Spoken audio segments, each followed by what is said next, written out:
mà con nè rồi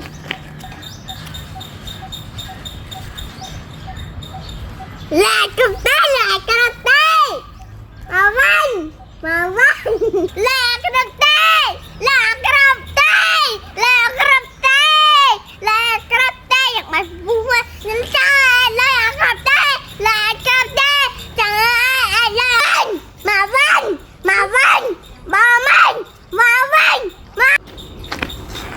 hả mà vinh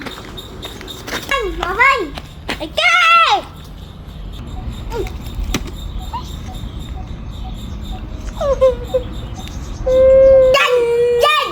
chanh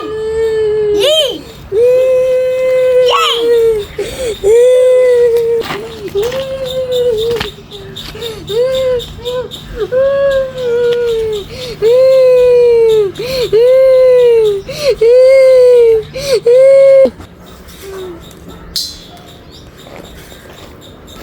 ตีเจได้มิงมิงจะห้วยมวยมันมวยแปรมนะ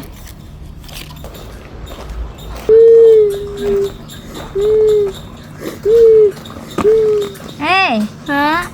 ยำอ่านจุดเลยอันเด้ยำมันนะ